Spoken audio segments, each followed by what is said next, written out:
They never warn you about this part of weddings. They tell you about the dress. They tell you about the vows.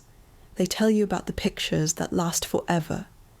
They don't tell you about the hours before the music starts, the quiet hours, the waiting hours, the hours where one decision, made alone, can erase an entire future. This is not a story about evil. It's about people who believed they still had time. That morning, Sharon sat in front of a mirror in a hotel suite high above the city. The dress hung perfectly on her body. The makeup softened her face. The woman staring back looked ready. But the feeling wasn't. People came in and out of the room, fixing details that didn't matter. A strand of hair, a crease in fabric, a missing earring. Everyone kept saying the same thing. "You're so lucky. You look so happy. Any woman would pray for this." Sharon nodded. She smiled. She thanked them. But her chest felt tight, like something inside her was asking a question no one else could hear. Downstairs, the hotel lounge was alive. Stylists rushed. Bridesmaids laughed too loudly. Phones stayed raised, capturing moments meant to last forever. Across the room, Philip stood with his friends, adjusting his cufflinks again and again, even though they were already straight. His hands shook slightly. Not from fear, from joy. He kept saying it, that this was the happiest day of his life. He said it so many times that the words started to feel permanent. Sharon heard him. She looked across the room. She smiled back and wondered why the word forever felt so heavy. Her phone vibrated. Once, she ignored it. She told herself it was nothing. It vibrated again. Her smile tightened. She didn't need to look to know who it was, but she did anyway. A name she had sworn she was done with. A name tied to nights she never talked about.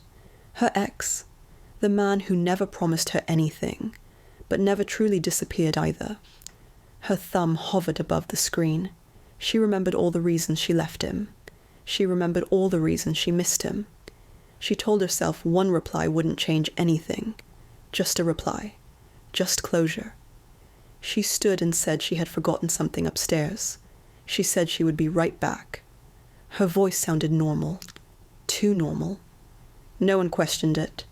Earlier that morning, as Sharon walked through the hotel corridor, she felt it before she saw it. That feeling of being watched. Not admired. Measured. Philip's uncle stood near the wall. Phone in his hand. Screen dark. He wasn't pretending to be busy. He was waiting. He didn't block her path. He waited until she slowed on her own. Then he smiled. Small. Controlled. He told her she looked unforgettable. Not beautiful. Not stunning. Unforgettable. The word settled into her like something unfinished. In the hotel room, Sharon locked the door and leaned against it. The noise from downstairs faded. The silence rushed in. Her breathing felt too loud in her ears. Her phone buzzed again. He asked if she was really getting married today. She typed yes. He asked if she was happy. That question sat on the screen longer than it should have.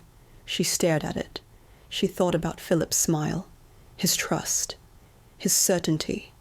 She thought about herself, the parts of her she never showed him. She typed, she erased, she typed again. Then she sent the hotel address, and in that moment something crossed a line quietly. Without drama, without witnesses. When he arrived, there was no shouting, no anger, no rushing into each other's arms. Just two people standing too far apart, pretending they didn't know why their hands were shaking. They talked. About the past. About how things ended without ever really ending. About timing. They sat on opposite ends of the bed. Then closer. Hands brushed. Neither of them pulled away. Silence did what words couldn't. The kiss came slowly. Carelessly. Not passion. Fear of finality wearing the disguise of desire. The door opened. They broke apart instantly. Philip's uncle stood there. He didn't look surprised. He didn't ask what was going on. He looked around the room like a man confirming a suspicion he had carried quietly for a long time. He closed the door. The sound was soft, final. He spoke calmly. He said Philip trusted him more than anyone else in the family. He said when Philip was confused, he came to him.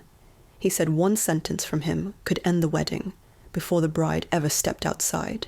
He didn't threaten. He explained. He said this wasn't about morality anymore. It was about control. He said chaos would break Philip completely. He said silence could be arranged if everyone understood their place.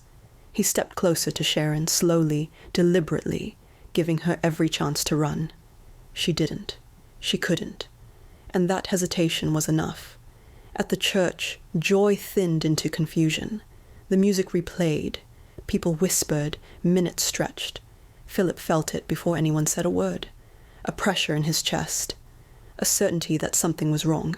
He left. Back at the hotel, he crossed paths with Sharon's best friend rushing down the stairs. She lied without blinking. Said something had started suddenly. Philip nodded. He always trusted people. He said he wanted to see Sharon first, before anyone else. She opened the door. The room smelled wrong. Philip saw Sharon, her ex, his uncle, on the bed, together. His mind rejected the image. His body made the decision for him. He collapsed without a sound. The wedding never happened. There was no announcement, no explanation, just silence. Years passed. Philip rebuilt quietly, a different city, a smaller life, a calmer one, no big wedding, just peace. Sharon stayed behind. The ex disappeared. The uncle was cut off and never spoken of again. One afternoon, years later, Sharon saw Philip in a park, laughing, a woman beside him, a child holding his hand, calling him daddy. Philip never saw Sharon, and that was the punishment, because sometimes the cruelest ending is not being hated, it's being forgotten.